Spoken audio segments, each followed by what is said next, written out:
Oke, assalamualaikum warahmatullahi wabarakatuh. Shalom, salam sejahtera untuk kita semua. Om Swastiastu, Namo Buddhaya, salam kebajikan.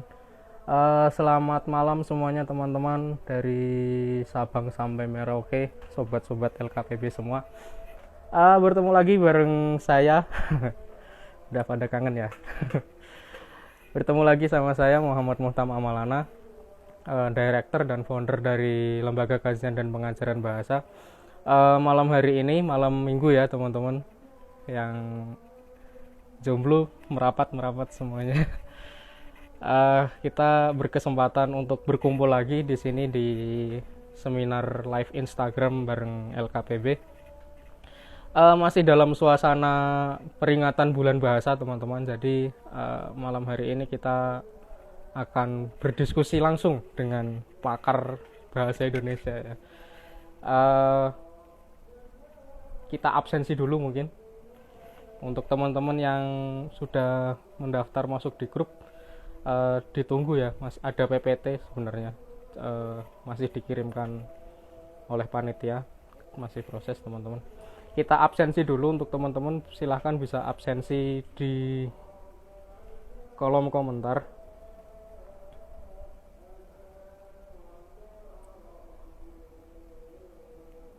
Dengan format nama, strip, asal kota.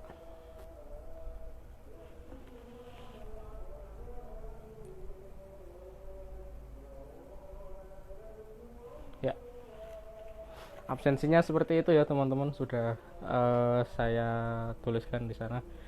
Oke teman-teman, sudah beberapa ada yang hadir dari mana aja ini. Ada dari Universitas Islam Negeri Imam Bonjol Padang.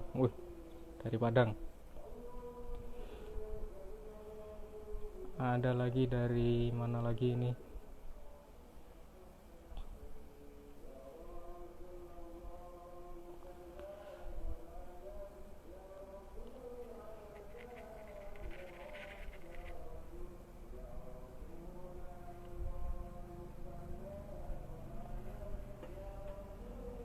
Ada dari Bali, ada dari Wonogiri, Purwokerto, Sukoharjo, ada dari Sragen. Oke, teman-teman sudah hadir di tengah-tengah kita Bapak Zuhri. Beliau adalah kepala Cilat Unisula. Jadi Cilat ini semacam kayak pengembangan bahasa kayak gitu, unit pengembangan bahasa di Universitas Sultan Agung teman-teman, Universitas Sultan Agung Semarang. Dan beliau ini sudah lama sekali ya berkecimpung di dunia bahasa. Basicnya beliau adalah bahasa Inggris, tetapi mampu menguasai juga bahasa Arab begitu teman-teman. Dan sudah banyak sekali prestasi beliau. Ada CV-nya teman-teman, nanti akan di-share oleh panitia di grup WA ya. Ini ada dari mana lagi, ada dari Grobogan, ada dari Pasuruan, ada dari Riau, ada dari Kalimantan Tengah, Pangkalan Bun, ada dari Grobogan. Oke, jadi topik kita malam hari ini adalah kita akan berbicara tentang bahasa Indonesia dalam dunia akademik. Sebagaimana kita ketahui bahwa di undang-undang kita, di Undang-Undang Nomor 23 tahun 2003, kemudian diperbarui lagi di Perpres Nomor 63 tahun 2019, bahwa bahasa Indonesia adalah bahasa yang digunakan sebagai pengantar dalam dunia pendidikan. Hal ini tentu berimplikasi kepada kita ya, sebagai pelajar, sebagai mahasiswa, sebagai siswa, sebagai akademisi, untuk menggunakan bahasa Indonesia dalam keseharian, dalam dunia pendidikan. Entah mungkin kalau konteksnya mahasiswa, konteksnya adalah membuat skripsinya menggunakan bahasa Indonesia kayak gitu, membuat makalah. Kemudian untuk peserta didik, untuk siswa-siswi kayak gitu juga ujian, kemudian tugas, itu semuanya menggunakan bahasa Indonesia ya. Bahasa pengantar di kelas pun juga menggunakan bahasa Indonesia teman-teman. Nah, tentu ini pengecualian ya untuk mungkin teman-teman kita yang belajar atau kuliah di jurusan bahasa Inggris, bahasa Arab, bahasa Perancis. Nah, bahasa asing memang mendapatkan pengecualian di sana karena boleh untuk menggunakan bahasa di luar bahasa Indonesia karena tujuannya adalah belajar. Oke, kira-kira seperti apa sih bahasa Indonesia ini dalam dunia akademik seperti itu? Dan mungkin kita mungkin masih jarang ya mengetahui ada loh sebenarnya sisi-sisi unik dari bahasa Indonesia kayak gitu. Dan malam hari ini kita akan coba kupas bersama beliau, Ustadz Muhammad Nur Zuhri. Tampaknya sudah hadir teman-teman. Kita langsung undang saja.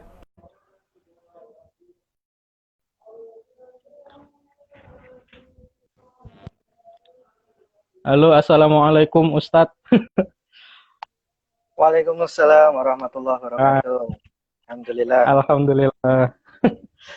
Kabar bagaimana Ustadz? Alhamdulillah baik. Alhamdulillah. Ustadz Mohtam bagaimana kabarnya? Ini Bapak Direktur. Alhamdulillah. Mas Direktur LKPB luar biasa ini. Udah lama ya Ustadz gak ketemu. Terakhir ketemu pas kita di Unisula kemarin sama Mas Ilham. Alhamdulillah. Ya, alhamdulillah kita bisa bersua kembali ini melalui live IG ya. Alhamdulillah. Live IG ya. Ya. Kemarin kita ketemu juga online ya di Zoom-nya LSB kemarin pas acara apa ya? Betul. Acara Language Village kemarin ya. Alhamdulillah. Oke, Ustadz ini kita langsung saja ke materi sebenarnya gimana sih? Mungkin banyak ya dari teman-teman di Instagram ini yang penasaran gitu. Bahasa Indonesia dalam dunia akademik. Kemudian bahasa Indonesia itu sendiri gimana sih sebenarnya? Apakah yang kita gunakan sehari-hari di pasar, kemudian di sekolah atau di tempat kerja, apakah yang seperti itu atau ada perbedaan lagi sebenarnya kalau di dunia akademik? Kalaupun ada perbedaannya, kemudian seperti apa? Monggo Ustaz. Waktu dan tempat. Ya, terima kasih Mas Direktur LKPB ini luar biasa sekali ya. Alhamdulillah. Beliau ini masih sangat muda tapi prestasinya sudah luar biasa ya. Mampu untuk menemukan ini atau meng-create LKPB ya. Lembaga kajian dan pengajaran. Pengajaran bahasa ini luar biasa sekali ya. Alhamdulillah beliau dengan dibantu oleh para stafnya ini luar biasa. Alhamdulillah. Terima kasih ini atas kesempatannya. Saya mulai. Assalamualaikum warahmatullahi wabarakatuh. Waalaikumsalam warahmatullahi wabarakatuh. Alhamdulillah wa syukurillah ala ni'amillah. Kita semua bisa bermuajah di malam yang cerah insyaallah, yang penuh berkah ini ya. Amin Allahumma amin. Amin. Apa kabar para viewers? Para partisipan halo, kita, teman-teman. apa kabar? Baik ya, masih alhamdulillah ya. Iya, tetap di rumah dan tetap sehat selalu, alhamdulillah. Ya, baik, Mas Direktur, nih tadi ya terkait dengan apa yang disampaikan tadi. Sebenarnya itu saya merasa malu nih, karena tadi background saya itu sebenarnya lebih banyak ke bahasa Inggris gitu ya. Lebih banyak ke bahasa Inggris, ya sedikit-sedikit bisalah bahasa Arab, tapi sedikit begitu. Ya, tapi alhamdulillah beberapa pengalaman karena memang kebutuhan. Alhamdulillah mulai tahun 2015 saya mulai menggeluti terkait dengan BIPA, Bahasa Indonesia bagi penutur asing. Betul sekali ya. Bahasa Indonesia tapi untuk dipelajari oleh orang-orang asing. Sejak tahun 2015, alhamdulillah sampai sekarang menjadi salah satu pengurus program Dharma Siswa Republik Indonesia yang berada di Universitas Islam Sultan Agung. Dan alhamdulillah tahun kemarin 2019 saya dipercaya juga untuk menjadi konsultan bahasa Indonesia di sebuah yayasan di Malaysia, Darul Lughah. Itu yang mendirikan adalah alumni mahasiswa kami dari Kairo, Mesir. Kemudian beliau ada kerjasama di Malaysia dengan beberapa rekan dan mendirikan sebuah yayasan, dan alhamdulillah murid saya tadi meminta saya untuk menjadi supervisor bahasa Indonesia di sana. Alhamdulillah ya. Ya, ini semangat untuk menebar manfaat kepada umat, insya Allah ya. Insya Allah. Baik, Mas Direktur, ini kita ngobrolnya santai aja ya, ngobrolnya santai aja. Jadi karena ini memang apa namanya, saya mencoba-coba untuk merangkai sebuah pengalaman dan juga wawasan saya terkait bahasa Indonesia dalam dunia akademik, gitu ya. Jadi nanti saya akan sharing best practices atau mungkin apa yang sudah saya lakukan begitu terkait dengan bahasa Indonesia dalam dunia akademik dan juga pengalaman-pengalaman yang sudah saya lalui begitu. Nah, sebelumnya ini saya mau overview terlebih dahulu. Ini saya mau memberikan umpan balik terlebih dahulu nih kepada para pemirsa ya, para pemirsa ini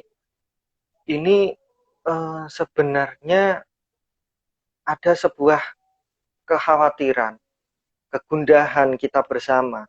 Kenapa?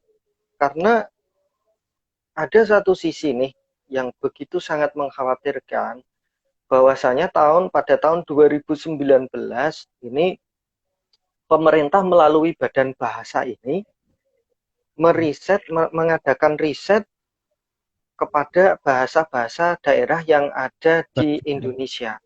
Betul. Mengambil sampel kurang lebih sekitar 70-an bahasa ya, berdasarkan vitalitas atau daya hidupnya. Nah, ini faktanya ditemukan bahwasanya 11 bahasa daerah itu dikategorikan punah.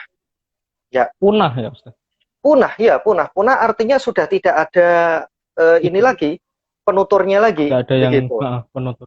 Iya, sudah tidak digunakan, penutur jatinya juga sudah tidak ada lagi gitu. Kemudian 4 bahasa berstatus kritis.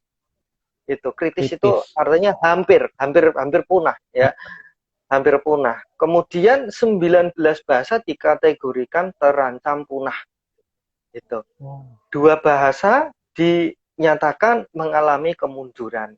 Nah, ini menjadi apa ya? Menjadi konsen kita bersama ya. Bagaimana bahasa daerah ini bisa kita lestarikan ya. Bahasa daerah kita masing-masing. Kalau di Jawa ini berarti ada bahasa Jawa, begitu. Kalau di Jawa Barat berarti ada bahasa Sunda dan bahasa-bahasa daerah yang lain gitu ya. Makanya ini LKPB saya sangat setuju sekali ya. LKPB membuat lomba ya, karya tulis ilmiah ya, untuk melestarikan bahasa daerah. Ya, ini silahkan para pemirsa bisa diikuti ya. Alhamdulillah ada hadiahnya yang sangat menarik berupa voucher kursus gratis IELTS ya. Ini senilai jutaan ini ya. Ini senilai jutaan ini. Ini luar biasa ini. Alhamdulillah, terima kasih banyak ini Mas Direktur ya. Ya, artinya apa? Artinya apa? Ini menjadi concern kita bersama. Concern kita bersama. Kenapa ini bisa jadi punah? Ya, apakah kita mau setelah bahasa daerah punah kemudian bahasa kita, bahasa Indonesia menjadi punah? Nah, tentunya tidak kan? Tentunya tidak. Kita nggak mau. Kita tidak mau bahasa Indonesia kita, ya, bahasa persatuan kita, ya, yang mana di tanggal 28 Oktober ya diperingati Hari Sumpah Pemuda. Ya, yang salah satu pernyataannya adalah berbahasa satu bahasa Indonesia. Jadi ini kenapa ya? Ini kenapa diperingati bulan bahasa itu di bulan Oktober ya. Jadi ya, karena ada Sumpah Pemuda itu yang mana salah satunya adalah poin yang terdapat dalam Sumpah Pemuda adalah terkait dengan bahasa persatuan, yaitu bahasa Indonesia begitu ya. Nah, ini jangan sampai ya, jangan sampai nanti bahasa daerah kita punah, kemudian nanti berlanjut bahasa Indonesia kita juga terancam punah. Ini jangan sampai, betul ini. Karena apa? Karena bahasa Indonesia ini adalah bahasa persatuan kita, bahasa untuk memartabatkan bangsa kita begitu. Kedaulatan Ini bahasa ya Ustadz ya. betul sekali. Ya. Jadi mari kita harus menjaga bahasa Indonesia kita. Selain memartabatkan bangsa kita, bangsa Indonesia, memartabatkan bahasa Indonesia, menjaga eksistensi bahasa Indonesia dan memperteguh identitas diri kita begitu. Ini, Ini ngomong-ngomong soal memartabatkan bangsa Indonesia ini dan memartabatkan bahasa Indonesia. Mungkin Ustadz Zuhri bisa sharing pengalamannya tentang sudah pernah memartabatkan bahasa Indonesianya sampai mana kayak gitu, Ustadz. Ya. Mungkin pernah ya. boleh sharing gitu. Ya, baik. Saya sedikit cerita waktu pengalaman saya di tahun 2019 ini 1 bulan sebelum pandemi menyerang ya. Sebelum pandemi mewabah ya di Cina itu di bulan November ya. Bulan November kemudian Desember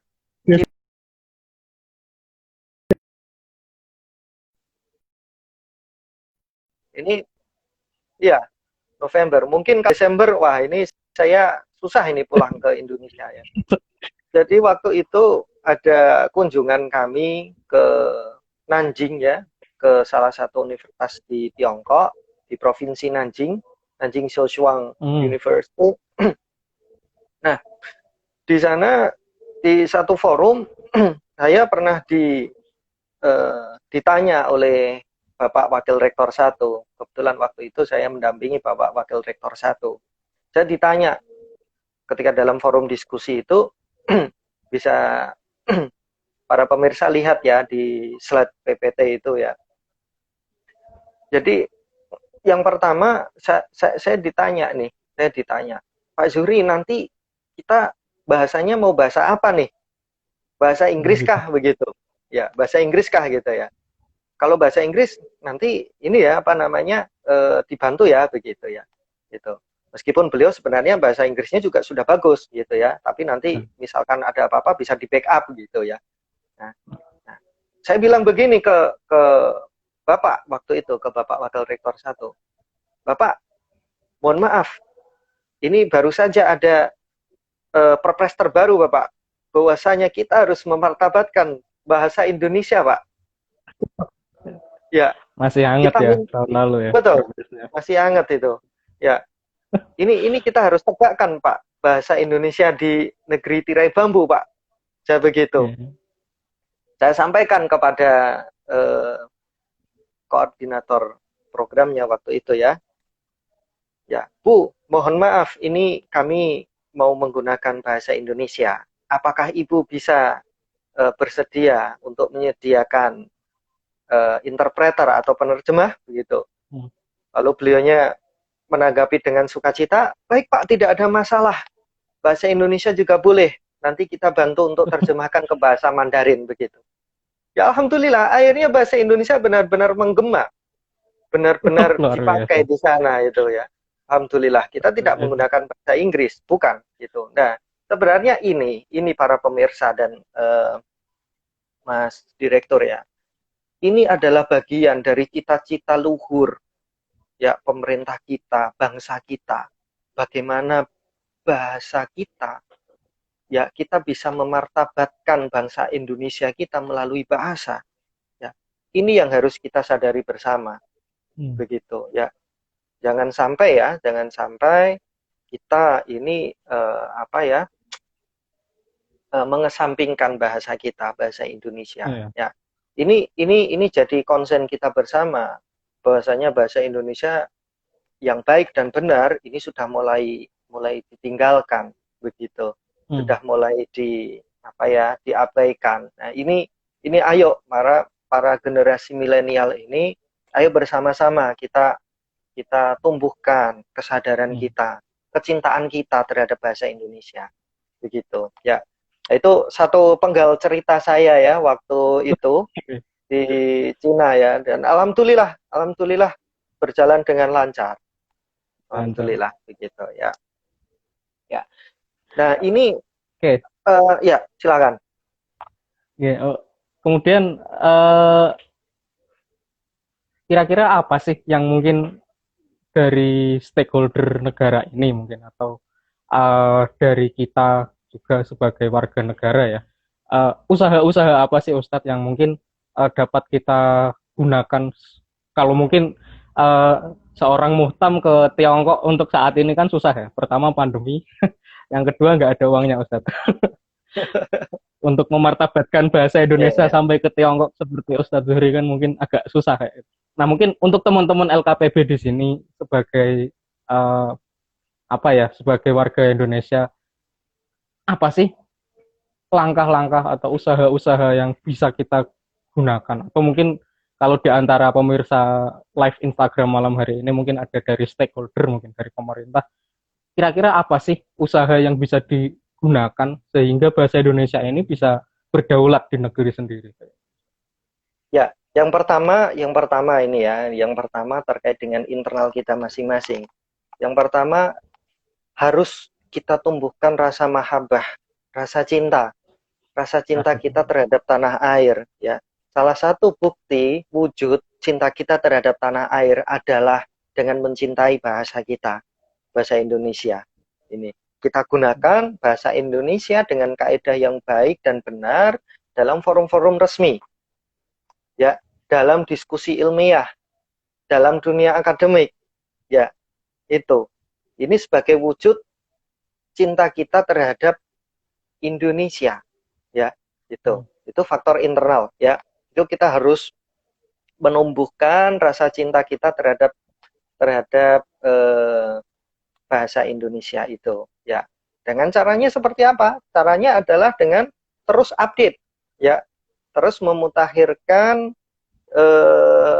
kosakata baku yang ada di bahasa Indonesia. Karena kosakata Sering ya, ini luar biasa, dinamisnya itu luar biasa sekali. Apalagi serbuan kosakata asing itu luar biasa. Sehingga kita sebenarnya tidak tahu ya, tidak tahu mana yang ini sebenarnya bahasa Indonesia, mana ini yang sebenarnya bahasa asing. Atau mungkin bahasa asing tapi sudah lumrah ya. Nanti kita ada apa namanya ada ya beberapa Ustaz? itu ya.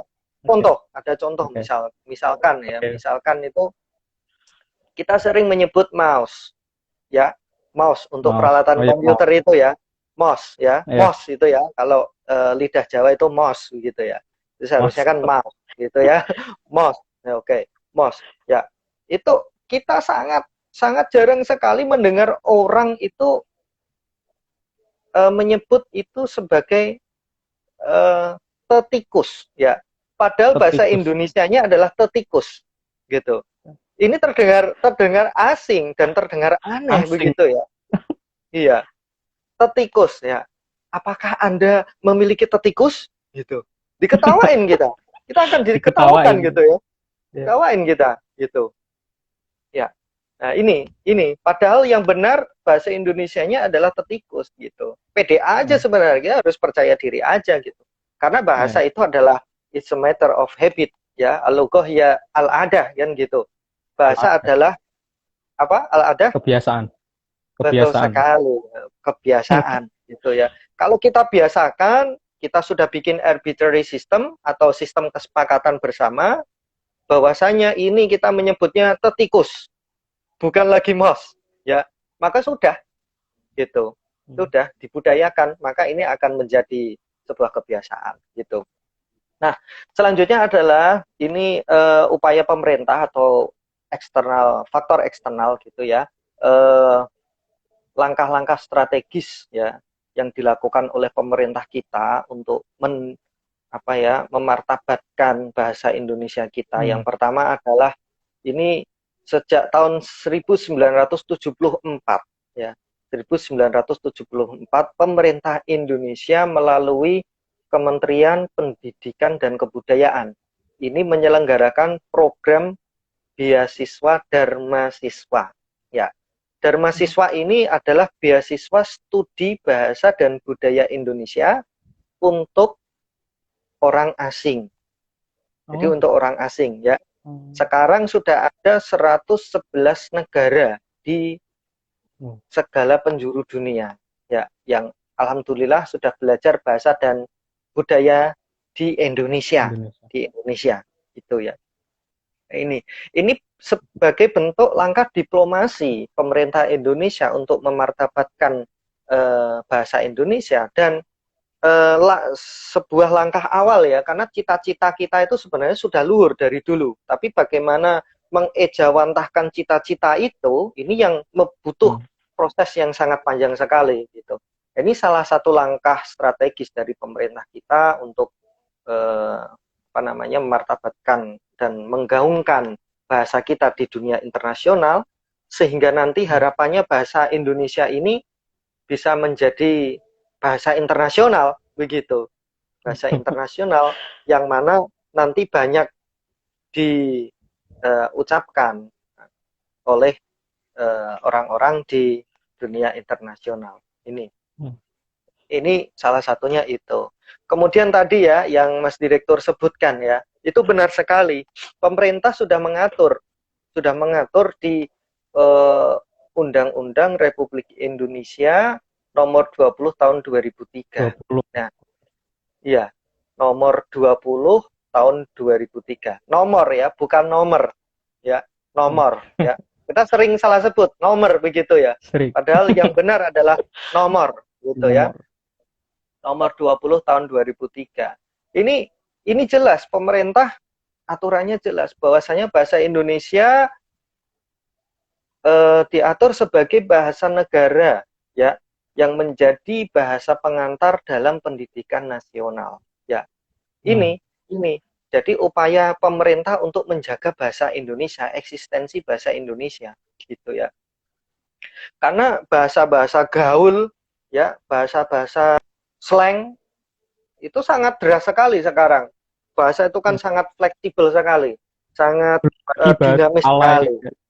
Bahasa alay begitu ya. Nah, salah satu untuk menjaga bahasa Indonesia yang baik dan benar itu adalah melalui dunia akademik. Maka dari itu pemerintah sudah sadar betul ya, untuk menjaga itu maka bahasa Indonesia wajib ya sebagai pengantar dalam dunia akademik, dalam dunia pendidikan.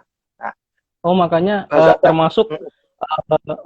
termasuk bahasa Indonesia sampai masuk ke ujian nasional itu mungkin itu ya Ustaz, salah satunya. Ya, betul sekali ya, betul sekali. Ya, jadi salah satu alasannya adalah itu. Jadi untuk menjaga bahasa kita, bahasa Indonesia itu. Nah, ini sebenarnya tantangan kita ya, tantangan kita, kesadaran kita menumbuhkan bagaimana kita bisa merealisasikan, mewujudkan visi dari pemerintah kita ya untuk memartabatkan dan menjaga eksistensi bahasa Indonesia. Nah, jangan sampai bahasa Indonesia ini nanti diteliti terancam punah. Jangan sampai begitu ya. Ya, nanti bahasa asing sudah menyerang ke sini ya. Bahasa asing sudah menyerang di sini banyak sekali ya. Ya. Kemudian kita melupakan bahasa Indonesia atau kita menggunakan bahasa Indonesia tapi bahasa Indonesianya yang tidak baik dan benar ya, maka akan muncul ya bahasa Indonesia versi Jawa Tengah, bahasa Indonesia versi Papua, bahasa Indonesia versi Brebes, nah, bisa jadi gitu ya. Jangan sampai, karena bahasa Indonesia ini harus satu, harus, karena ini bahasa persatuan kita gitu ya. Nah, ini yang tadi ya ngomong-ngomong terkait dengan bahasa daerah itu sebenarnya sudah diteliti. Jadi sudah ada peneliti yang menyebutkan bahwasanya pada beliau meneliti tahun 1980-an. Ya. Beliau mengatakan 100 tahun yang akan kemudian bahasa Jawa ini punah. Gitu. Itu tahun 1980. Beliau memprediksi. Ini hanya prediksi gitu ya. Tapi kenyataannya sekarang ini bahasa Jawa ya, bahasa Jawa kromo inggil, kromo alus ya, sangat sukar sekali untuk dijumpai anak-anak kita ya, generasi ya, anak TK, anak SD, anak SMP. Coba kita survei deh, sudah sulit sekali kita jumpai yang benar-benar bisa bahasa Jawa kromo inggil, kromo alus gitu. Kalau bahasa Jawa ngoko mungkin masih banyak ya, mungkin masih banyak gitu. Iya, ini ya kematian bahasa ini sangat mengkhawatirkan ya. Makanya ya, ini butuh sumbangsih pemikiran dari para pemirsa ya untuk menuliskan ya artikel karya tulisnya ya agar nanti bisa berguna dan bermanfaat ya untuk melestarikan bahasa daerah kita gitu ya. Nah, kemudian saya lanjut. Lalu apakah kita ini sebenarnya tidak boleh untuk belajar bahasa asing, bahasa internasional? Boleh. Ya, karena ini eranya era globalisasi ya. Globalisasi itu. Boleh, tidak masalah. Tapi kita harus mengutamakan bahasa Indonesia gitu. Kita harus mengutamakan bahasa Indonesia. Ya. Jadi nanti ada di penutup itu ya slogan yang nanti mungkin bisa diterapkan bersama, kita ingat-ingat betul begitu ya. Oke. Nah, itu tadi ya. Jadi bahasa Indonesia digunakan dalam dunia akademik. Nah, ini yang terbaru, benar sekali ya. Ustadz Muhtam ini ada Perpres nomor 63 tahun 2019 tentang penggunaan bahasa Indonesia gitu. Nah, ini mengatur juga ya selain presiden, kemudian para menteri, kemudian pihak-pihak yang terkait di pemerintahan ini mereka harus menggunakan bahasa Indonesia di forum-forum internasional gitu. Dan juga di sini diatur juga. Nah, ini sebenarnya pada Perpres tersebut ya ada pasal 23 itu bisa kita saksikan bersama di slide yang sudah diberikan oleh panitia itu. Jadi yang pertama ini menegaskan tadi ya terkait dengan UU Sisdiknas tadi ya, bahasa Indonesia wajib digunakan sebagai pengantar dalam pendidikan nasional. Kemudian bahasa Indonesia sebagai bahasa pengantar dalam pendidikan nasional sebagaimana dimaksud pada ayat 1 digunakan dalam seluruh jenjang pendidikan. Iya. Di seluruh jenjang pendidikan gitu. Nah, ini kemudian selain itu ada juga nih di pasal 27. Nah, ini yang menarik, Ya. Yang pertama adalah bahasa Indonesia wajib digunakan dalam forum yang bersifat nasional atau forum yang bersifat internasional di Indonesia. Di wilayah Indonesia gitu. Jadi kalau nanti ada seminar internasional, ada konferensi internasional, maka kita wajib menggunakan bahasa Indonesia. Ya, sebenarnya begitu. Ya, ini kalau menurut peraturannya seperti itu. Harus kita menggunakan bahasa Indonesia. Gitu.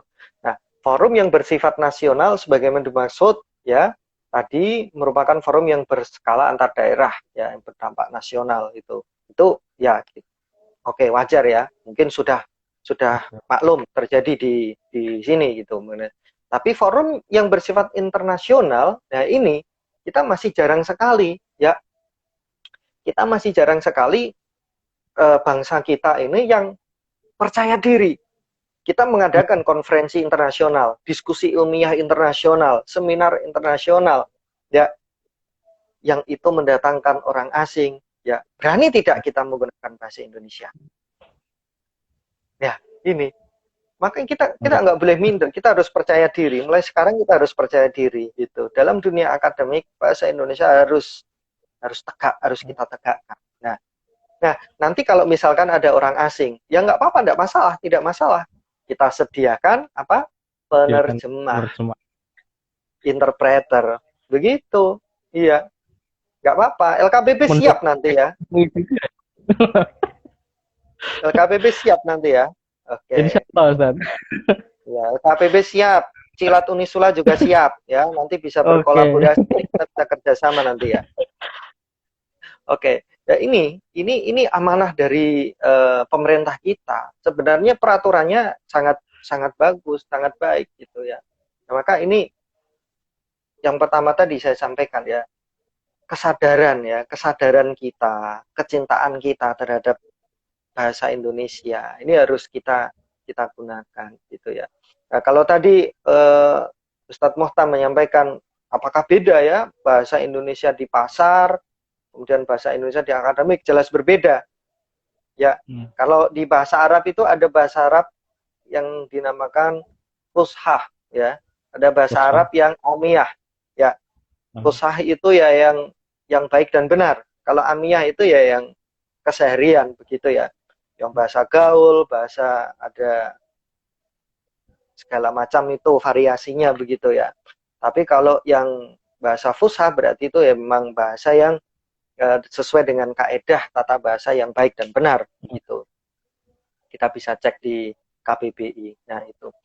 Nah, sebenarnya ada penelitian juga nih, asik nih penelitiannya. Jadi penelitian itu menyebutkan bahwasanya ini kasus di Belfast ya. Belfast itu satu daerah di Britania Raya sana. Itu menyebutkan bahwasanya gini. Jadi orang yang tinggal di pedesaan ya itu cenderung tidak ya tidak mengalami perubahan bahasa gitu. Dia cenderung tidak terpapar dengan perubahan-perubahan atau variasi dalam berbahasa. Begitu sebaliknya, semakin orang itu gaul, ya, orang kota, orang gaul sana sini, semakin banyak dia bersosialita, maka semakin banyak pula variasi bahasa yang akan timbul nanti. Ya, makanya orang-orang pedesaan, ya, orang-orang yang jauh dari pusat keramaian, itu ketika bisa berbahasa, maka bahasanya itu insya Allah terjaga, begitu. Nah, bisa Tapi terjaga. ini konteksnya karena saya mungkin sudah lama di rumah ya Ustadz, dari sejak pandemi kemarin di Pati, saya nggak di Semarang sudah lama. Dan Ya. saya mengamati tetangga-tetangga saya itu yang punya anak-anak kecil kayak gitu, itu uh, kecenderungannya malah sudah mulai itu ya, sudah, kalau dulu saya sewaktu kecil diajari bahasa Jawa dulu Ustaz. Saya jujur baru bisa bahasa Indonesia itu kelas 1 SD, itu baru gitu loh, bahasa Indonesia itu gini, bahasa Jawa itu gini kayak gitu. Dan sekarang itu anak-anak kecil bahkan belum TK itu sudah diajari orang tuanya untuk berbahasa Indonesia. Terus yang bahasa daerahnya itu kok saya melihatnya kok agak kurang kayak gitu. Nah, kemudian ketika saya di Semarang, ketika saya di kos di kontrakan kayak gitu, saya mengamati sekeliling juga, dan kecenderungannya untuk yang di Semarang itu justru mulai anak-anak kecil diajari bahasa Inggris kayak gitu, Ustaz. Untuk yang bahasa Indonesianya ini sudah jarang sekali, terutama yang di perumahan-perumahan, Ustaz. Untuk yang di daerah pinggir mungkin masih bahasa Jawa ya mungkin, atau bahasa Indonesia, tetapi uh, untuk yang di perumahan, saya tinggal di BPI, Ustaz. Sebelumnya saya di Perum Wali Songo, ngekos juga. Itu anak kecil, putranya, cucunya ibu kos, itu udah bisa bahasa Inggris. Nah ini kan unik gitu, Ustaz. Kira-kira pandangan Ustadz Zuhri mengenai fenomena ini gimana, Ustaz? Ya, ini yang seperti saya sebutkan tadi ya. Ya, semakin kita ke kota, ke pusat kota, maka pergeseran itu semakin tinggi gitu ya. Itu sudah ada penelitiannya begitu. Dan ini memang berkembang.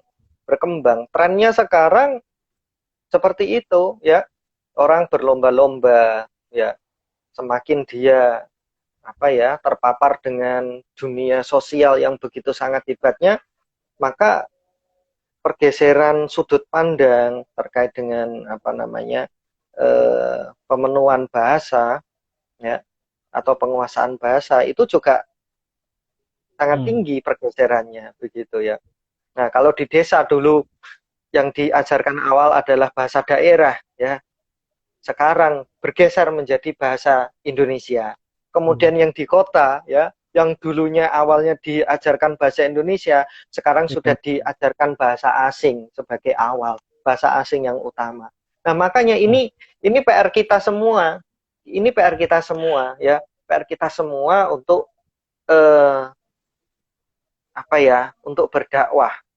untuk berdakwah, menjaga eksistensi bahasa kita. Betul, iya.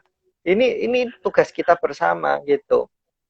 Bahasa daerah itu penting, bahasa nasional kita itu juga penting begitu. Ya, bahasa asing penting juga nggak? Penting. Semuanya penting Penting. menurut kedudukannya masing-masing. Begitu. Ya, jadi ini ya, ayo mari kita bersama-sama para pemirsa ya, mari kita bersama-sama berdakwah ya, untuk memposisikan bahasa sesuai dengan tempatnya gitu ya. Nah, Ya. di dalam dunia akademik ini, Mas Direktur ya, di dalam dunia akademik ini ya, saya tegaskan lagi ini sebagai upaya kita untuk menjaga eksistensi bahasa Indonesia yang baik dan benar begitu, sehingga bahasa Indonesia ini nanti tidak punah ya, tidak penuturnya sudah apa namanya tidak habis begitu ya. Hmm. Dan harapannya cita-cita besar bangsa kita, bahasa Indonesia bisa bergema ya di apa namanya seluruh pelosok penjuru negeri, di seluruh pelosok apa namanya di dunia Dunia. internasional itu. Iya, harapannya bisa bergema di sana. Alhamdulillah ini Al-Azhar, Universitas Al-Azhar sudah membuka program bahasa Indonesia. Hmm. Ya, Wah, kalau dulu di gedenya Bang. Iya. Australia itu sudah banyak Udah sekali lama ya. itu kan. Iya, Australia sudah banyak sekali. Tapi sekarang trennya sudah meredup. Kenapa? Oh, Kenapa? Ini ketika saya mengikuti satu pelatihan waktu itu bersama dengan Ibu Liliana Mulyastuti, beliau adalah ketua afiliasi pengajar dan pegiat BIPA Indonesia. hmm. Beliau mengatakan bahwasanya salah satu kolega beliau dari Australia itu meneliti terkait dengan penurunan minat warga Australia untuk belajar bahasa Indonesia.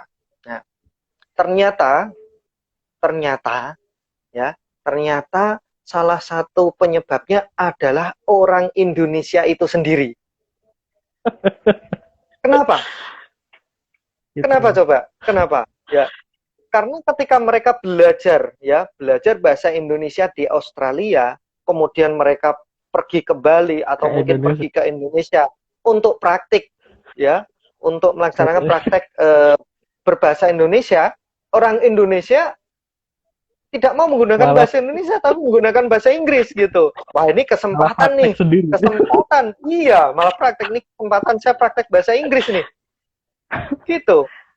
Benar, benar, Ustaz. Maka Benar, Ustaz. Benar. iya, maka itu dibilang begini dalam satu forum itu, penyebabnya adalah kalian semua minat bahasa Indonesia di Australia melemah gara-gara kalian semua gitu. Lu kok bisa? Iya. Ya karena ini setiap kami mau praktek di Indonesia ya, yang kami jumpai adalah bahasa Inggris, nggak mau pakai bahasa Indonesia gitu. Padahal tujuan kami ingin bisa berbahasa Indonesia. Ya udah, ngapain kita capek-capek ke Indonesia kalau Nah, orang Indonesia nggak benar, mau Ustaz. pakai bahasa Indonesia. Itu Ini jadi concern kita. kayak orang Jepang, orang Korea itu meskipun mereka negara maju ya, sangat maju sekali bahkan itu jarang anak-anak mudanya yang sok Inggris kayak gitu loh, yang menggunakan bahasa Inggris ketika ngobrol kayak gitu. Seringnya memang bahasa Jepang yang dipakai atau bahasa Korea. Dan ketika Iya, kita orang Indonesia ingin berinteraksi dengan mereka, mau tidak mau kita harus berbahasa mereka, bahasa Jepang atau bahasa Korea. iya, Mungkin kalau di Indonesia bisa seperti itu, mungkin beda cerita ya, Ustaz. iya, betul sekali ya. Ini ngomong-ngomong sudah pernah jalan-jalan ke Korea dan Jepang nggak? Ah, belum Ustaz, Nah, alhamdulillah. ya. Nanti saya diajak ya. Belum Kita Ustaz. gemakan, Insya Allah kalau kita gaungkan bahasa Indonesia di sana. oke, siap. Ya, nah ini jadi konsen kita bersama para pemirsa ya. Kita harus percaya diri dengan bahasa kita, dengan bahasa Indonesia. Benar itu yang disampaikan oleh Direktur LKPB kita itu, bahwasanya di Jepang itu pengantar kuliah itu menggunakan bahasa Jepang. Jadi Jepang. mahasiswa asing yang tidak bahasa Jepang ya harus bisa bahasa Jepang dulu, nggak boleh kuliah Harus dulu. Harus itu bisa jadi 1 tahun untuk matrikulasi ya, matrikulasi bahasa bisa jadi 2 tahun, tergantung sampai lulus lulus di proficiency bahasanya itu. Kalau belum ya belum boleh kuliah gitu. Belum boleh. Gitu. Ya, itu Jepang. Itu kenapa Jepang bisa percaya diri ya, percaya diri dengan bangsanya, percaya diri dengan bahasanya itu. Maka ini ayo kita orang Indonesia, bangsa Indonesia, paling tidak kita mulai dari dunia akademik ini. Dunia akademik ini kita gunakan bahasa Indonesia dengan baik dan benar gitu ya. Nah, nanti mungkin bisa di-set satu seri lagi bagaimana secara detail ya dalam dunia akademik itu, misalkan contohnya menulis paragraf ya yang efektif itu seperti apa begitu ya. Kemudian kosakata yang sering salah ucap atau salah tulis gitu. Itu bisa nanti untuk lain waktu. Insya Allah nanti di akhir bulan Oktober ini Ustadz, di tanggal 28 kita ada seminar juga, kita akan berbicara tentang bahasa Indonesia lagi. Nanti akan ada kerjasama dengan Aku Bahasa nanti. Teman-teman bisa stay tune ya di Instagram LKPB, nanti akan ada seminar lagi. Ya, okay. Ini sudah mulai menarik sekali ini Ustadz malam hari ini tentang bahasa Indonesia dan membuka cakrawala pemikiran kita ya tentang bahasa Indonesia. Ini saya mau nagih janji Ustadz Zuhri ini tentang tadi ya. Yang unik-unik dari bahasa Indonesia tadi loh, ada kayak tetikus itu kan, mungkin beberapa dari teman-teman kan banyak yang baru dengar ya. Mungkin ada nggak sih Ustadz mungkin yang lebih jauh lagi mungkin bisa dipaparkan nggak gitu? Ini kan nagih janji. Banyak ini sebenarnya para pemirsa bisa cari itu ya kosakata yang unik-unik ya di bahasa Indonesia ini. Bahasa Indonesia itu sebenarnya bahasanya santun. Bahasanya sopan, santun itu kalau kita rasakan dengan hati, dengan jiwa kita, itu bahasa Indonesia itu unik, kemudian santun, ya menggambarkan karakter kita. Karena bahasa itu sangat erat sekali dengan karakter, begitu ya. Bahasa Arab karena karakternya, mereka secara geografis itu letaknya di panas begitu ya. Maka nadanya cenderung tinggi. Kalau Anda perhatikan itu nadanya cenderung tinggi, begitu. Itu. Nah, kalau bahasa Indonesia ini karena kita orang Indonesia, bangsa Indonesia, ya itu sopan, halus. Itu kalau dirasakan seperti itu, ya. Nah, contohnya tadi ya, mouse, ya. Kita sering menyebutnya mouse, ya. Tapi kita sangat malu mungkin ya, sangat malu atau mungkin sangat tidak familiar kalau kita menyebut tetikus, ya. Padahal bahasa Indonesia yang baik dan benar adalah tetikus gitu. Berani enggak mungkin setelah ini kita mengatakan, oh ini bukan mouse, tapi ini tetikus. Saya boleh pinjam tetikusnya? Ya, berani mungkin tidak pas kita kuliah online kayak gitu ya di Zoom. Maaf, Pak dosen, tetikus saya hilang kayak misalkan. Harus bisa untuk diaplikasi mungkin. Ya. Minimal itu diterapkan di dunia akademik gitu ya, di dunia akademik gitu ya. Terus kemudian yang berkaitan dengan komputer itu ada keyboard ya, kita sering mengatakan keyboard ya, padahal itu bahasa Indonesianya adalah papan ketik. Papan ketik ya, papan ketik ya. Mungkin kalau sekarang para pemirsa sudah familiar dengan istilah online, daring gitu ya, daring ya. Mulai itu ya. Ya, daring ya. Daring itu adalah online yang kependekan dari dalam jaringan. Gitu. Dalam jaringan disingkat daring gitu. Nah, istilah ini sebelum pandemi itu sangat asing sekali. Daring gitu ya. Sangat jarang sekali terdengar gitu. Kemudian ada kata luring ya, luar jaringan. Ini offline ya. Tapi seringnya kita dulu sebelum pandemi itu ya online dan offline gitu ya. Online dan offline gitu. Nah, ini makanya bahasa itu adalah keseharian kita, kebiasaan kita. Gitu. Kita harus biasakan karena sekarang pandemi seperti ini ya, eranya sudah ya semuanya daring, luring itu hampir setiap hari kita mendengar gitu ya. Daring, pembelajaran daring gitu ya. Kapan kita bisa luring gitu. Ya, maka kita sudah terbiasa telinga kita gitu. Nah, ini contohnya seperti itu. Kemudian ada kata yang jarang sekali digunakan gitu ya. Jarang sekali. Ya, mangkus. Ya, Mangkus. ini artinya efektif. Ya, Ya, mangkus ya. Pernah dengar kata efektif. mangkus? Nah, ini. Kalau saya pribadi pernah, Ustaz. Ya, Kalau sudah saya pernah ya. dulu pas kecil dulu pernah dengar pas dulu ada langganan gitu majalah ya, majalah anak-anak dulu waktu masih SD sering dibelikan majalah oleh bapak kayak gitu dan ketemu Nah, ada artikel Sakil dan Mangkus. Nah, kalau saya mungkin dari kecil sudah pernah dengar, tapi saya yakin banyak sekali dari teman-teman LKPB mungkin baru mendengar istilah ya, Sangkil dan Mangkus ini. iya. Itu efektif dan efisien gitu ya. Sangkil dan mangkus gitu ya. Efektif dan Sering terbalik Ustaz efisien. saya kalau menggunakan dalam kalimat itu mana yang Iya, efektif, mana yang efisien sering kebalik. iya.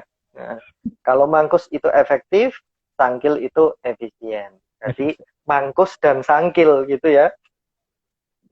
Oke. Kemudian ada kosakata lagi nih ya. Suryakanta. Hmm, Apa itu Suryakanta? Kaca pembesar. Ya, kata kaca besar. pembesar. Itu Suryakanta. Nah, ini ada yang menarik lagi nih. Sawala. Baru dengar. Sawala. Ya. Awal. Sawala. Nah, ini bukan sawalan ya, bukan sawalan, bukan. Tanpa N ini. Ya, berbeda ya. Ya, ini artinya lomba debat atau diskusi ilmiah gitu ya. Nah, berani enggak nanti bikin poster gitu ya? Bikin poster. Ya, bikin leaflet ya, LKPB menyelenggarakan sawala gitu. Sawal. Berani tidak? Oke, Berani gitu berani. ya. Coba nanti pesannya tidak tersampaikan. Iya, pesannya tidak tersampaikan. Betul sekali ya. Sawalan. Baru dengar Ustaz. Iya, Sawal. sawala. Ada. Kemudian ya eh, ada lagi nih laman ya. Laman itu website ya. Kalau kita seringnya itu kan kita menyebutnya website. Oh, alamat websitenya apa gitu. Ya, Hmm. ya jarang kita menyebutkan laman. Padahal bahasa Indonesianya adalah laman ya. Makanya ini harus kita ini biasakan gitu ya. Kemudian surel. Surel Surel. itu ya Surat surat elektronik. elektronik ya atau email itu ya. Tuh. Nah, ini yang sedang ngetren nih. Ada podcast ya, podcast. Nah, Sering dengar ya ada ya podcast Ustaz. ya? Ada bahasa Indonesianya. Ya, ada. Bahasa Indonesia adalah siniar ya, siniar. Oh, Oke, sinya. siniar. Nah, ini menarik ya. Ini hal-hal yang seperti ini para pemirsa LKPB ini Anda bisa cari kosakata semacam ini. Harus kritis begitu ya. Ini bahasa Indonesia tidak ya, begitu ya. Terutamanya nanti ketika digunakan dalam konteks resmi, dalam dunia akademik ya. Oke. Nah, ini nih kalau teman-teman perhatikan slide pada apa namanya? Tampilan PowerPoint itu ya ini yang sering disalah tulis ya, salah tuliskan ya. Dikerjakan, dipisah atau digabung. Ya, sering ya itu, sering Ya, kejadian. ya. Dipisah atau digabung tuh. Dikerjakan, dipisah Yang benar antara di adalah dengan kerjakan ya. Yang benar adalah digabung, Ustaz.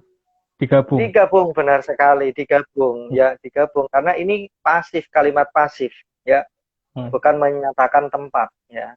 Berbeda ya ketika di rumah ya, di rumah, di masjid, di musola, di pasar, maka ini harus Dipisah. dipisah karena menyatakan tempat begitu. Jangan kebalik ya, kalau menulis nanti di karya tulis ilmiah ya, kalau mungkin ngetik WA gitu ya, diusahakan yang baik dan benar gitu. Nah, ini ada lagi nih, merubah sama mengubah. Sering. Merubah atau mengubah ya. Sering kan kita mendengar Sering merubah sekali. ya. seharusnya mengubah. Kalau merubah itu menjadi rubah. Hewan rubah ya. Hewan rubah. Kata dasarnya. Iya. Iya. Itu seharusnya mengubah dari kata ubah gitu. Ya. Kemudian ada ya nih mahasiswa nih biasanya saya mau titip absen gitu ya. Titip absen. Titip absen itu berarti ya bilang berarti harus menyampaikan kepada dosen atau mengajarnya, maaf, ini teman saya tidak hadir begitu ya. Harusnya bilangnya begitu, titip absen gitu ya. Karena absen itu adalah ketidakhadiran gitu. Seharusnya titip presensi. Gitu nah, ya. ini salah ini LKPP ini. Saya ubah boleh. Iya. Harusnya presensi ya, presensi kehadiran gitu.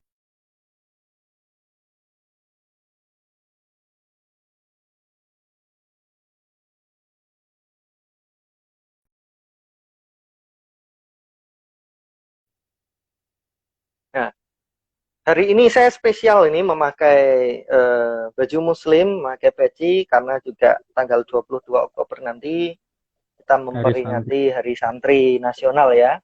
Insya Allah tanggal 22 Oktober ya. Kemudian kita lanjut ya.